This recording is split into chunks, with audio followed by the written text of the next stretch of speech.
कि अगर पांचवा खुलफाए राशिदीन को, दुनिया को अगर देखना है तो वह औरंगजेब रहमतुल्लाहि अलैह को देख ले, इसलिए कि उससे बेहतर, उससे बड़ा आज तक हुक्मरान पैदा नहीं हुआ खुलफाए राशिदीन के बाद। पांचवा खुलफा औरंगजेब रहमतुल्लाहि अलैह। एक आदमी की मेहनत थी। आज गूंगे और बहरे बनने से काम नहीं चलेगा। आपकी नबी की शरीयत और सुन्नत पर उल्टे सीधे अल्फाज बोले जाते, तौहीन आमेज़ कलिमात कहे जाते। जितना हो सके खुलकर लोगों के सामने में कानून के दायरे में रहकर अपनी बात रखिए, अपनी शरीयत की बात रखिए। रिवायती बातों को भुलाकर, पुराने तरीकों को छोड़कर नए जमाने में नए तरीके की जरूरत पड़ेगी। मैदान में निकलकर नबी पाक अलैहिस्सलातु वस्सलाम के झंडे को, इस्लाम का क्या झंडा है हम लोगों को ये भी नहीं मालूम। मुसलमानों का झंडा, देश का झंडा तो तिरंगा है, मुसलमानों का कौन सा झंडा हम मुसलमानों को ये भी नहीं मालूम। मुसलमानों का झंडा समझते हैं कि हरा कलर का है। याद रखो मुसलमानों, हरा कलर का झंडा इस्लामी झंडा नहीं है। इस्लामी झंडा जैसे हिंदुओं का भगवा झंडा उनका धार्मिक झंडा है, ऐसे मुसलमानों का जो इस्लामी झंडा है वो दो मिलता, ब्लैक एंड व्हाइट यानी काला और सफेद। जमीयत का जो झंडा है वो इस्लामिक झंडा है। अल्लाह के नबी अलैहिस्सलाम जब मक्का से मदीने से मक्का जा रहे थे, फतह करने मक्का के लिए निकले। नबी पाक अलैहिस्सलाम तो उस वक्त जो झंडा था, कई लोगों के हाथ में झंडे थे, तो उस झंडे का जो कलर और जो रंग था वो सफेद था और काला था और धारी थी। एग्जैक्ट हो या ना हो, लेकिन ये दो रंग मिलते हैं कसरत के साथ में। हम मुसलमानों को ये भी नहीं मालूम है कि भाई मुसलमानों का झंडा कैसा होना चाहिए, इस्लामिक झंडा कैसा है। इस देश का जो तिरंगा है ये सुरैया तैयबा का बनाया हुआ, ये सुरैया तैयब हैदराबाद से बिलोंग करती, ये भी एक मुसलमानों का दिया हुआ एक झंडा है।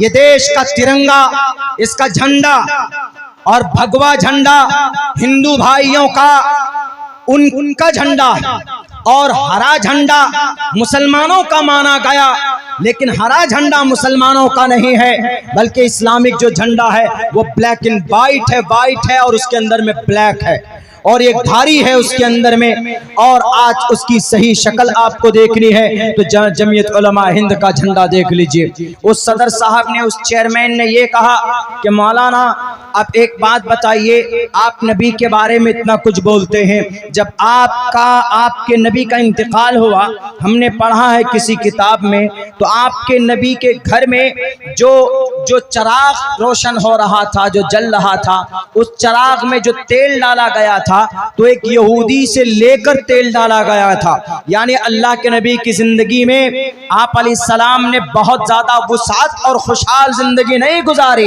नबी पाक अलैहिस्सलाम खाने की फरावानी हो, तेल की फरावानी हो, कपड़ों की फरावानी हो, गाड़ी की फरावानी हो, नहीं, आप अलैहिस्सलाम ने पूरी कोशिश की है कि फाक़े की जिंदगी मोहम्मद रसूलुल्लाह की गुजरे। कि जब मोहम्मद का इंतकाल होता है तो चराग में तेल डालने के लिए वो एक यहूदी से मांगा जाता है, और लेकिन नबी की दीवार पर 9 की 9 तलवार लटकी हुई थी। तो इससे साफ पता चलता है कि आपके नबी लड़ाकू थे, जाबाज थे, लड़ने वाले थे, जिहादी थे, जंगबाज थे। ये अल्फाज इस्तेमाल किए जाते। हम में से बहुत सारे नौजवानों को, हम में से बहुत से मुसलमानों को नहीं मालूम। हम अगर बोल दें हम सिर्फ पीछा छुड़ाने में रह जाते हैं। नहीं, हमारे नबी पाक अलैहिस्सलाम ने जंग नहीं लड़ी। आप अलैहिस्सलातु वस्सलाम ने कहो कि जंग लड़ी, 27 ग़ज़वात में से 9 में जंग की नौबत आई। आप अलैहिस्सलाम जंग में शरीक हुए, लेकिन ये कहो कि नबी पाक अलैहिस्सलाम ने अपने हाथ से किसी इंसान का एक कतरा खून नहीं बहाया।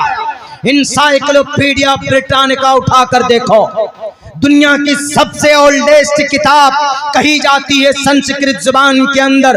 पुराण उठाकर देख लो, भविष्य पुराण, कल की पुराण, मत्स्य पुराण, भागवत पुराण उठाकर देख लो। नबी पाक अलैहिस्सलाम ने किसी का भी एक कतरा खून तक नहीं बहाया। नबी ने जंग लड़ी है, ये बात झूठ नहीं है। आप अलैहिस्सलाम जंग लड़ते थे और पीछे नहीं हटते थे।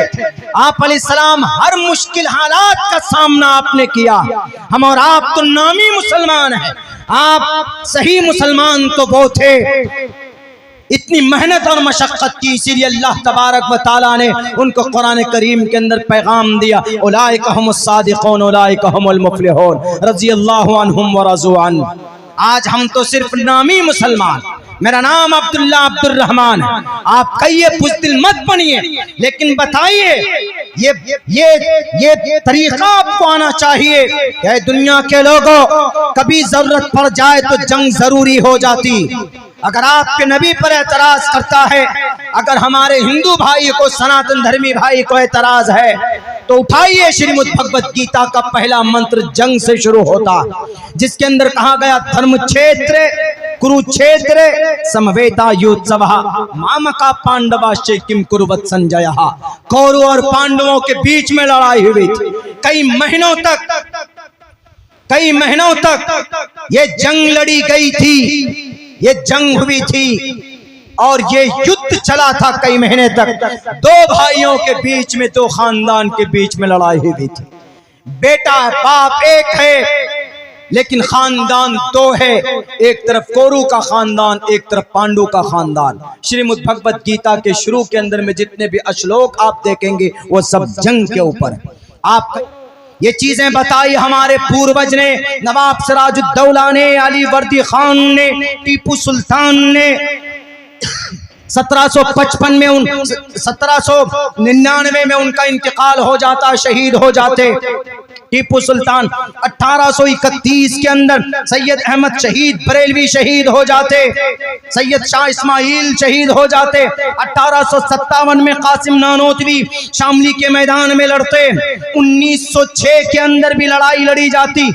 1912 के अंदर तहरीक रेशमी रुमाल लड़ाई होती है। उसके बाद 1919 में जलियांवाला बाग वजूद में आता। मौलाना शौकत के सीने में गोलियां दागी जाती। जलियांवाला बाग अमृतसर के ऊपर।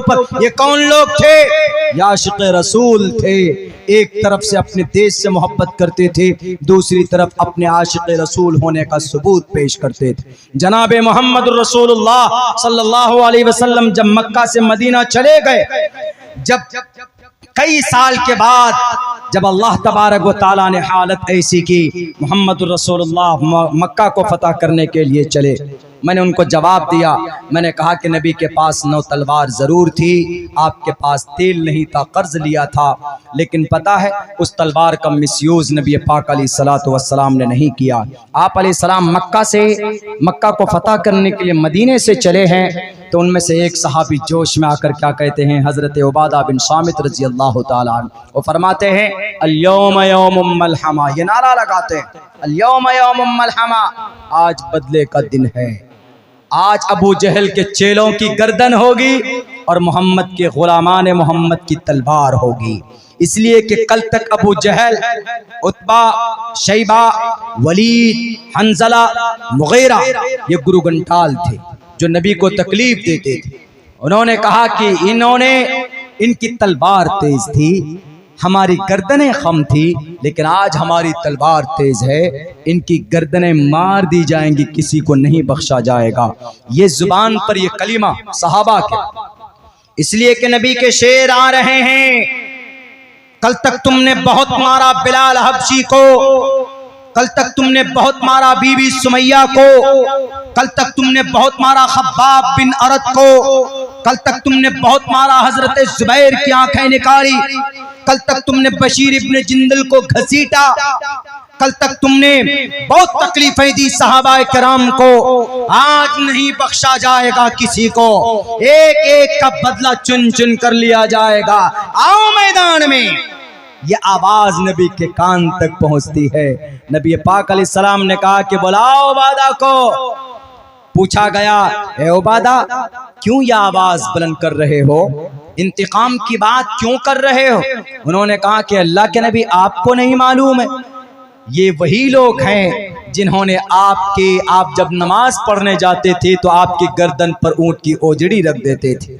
अल्लाह के नबी आप भूल गए, आपके गले में कपड़े डालकर ऐसे घुमा दिया गया था, हजरत अबू बकर ना आते तो आपकी जान जा सकती थी। अल्लाह के नबी आपको नहीं मालूम ये वही रास्ता है जहां पर आपके लिए कांटे बिछाए गए।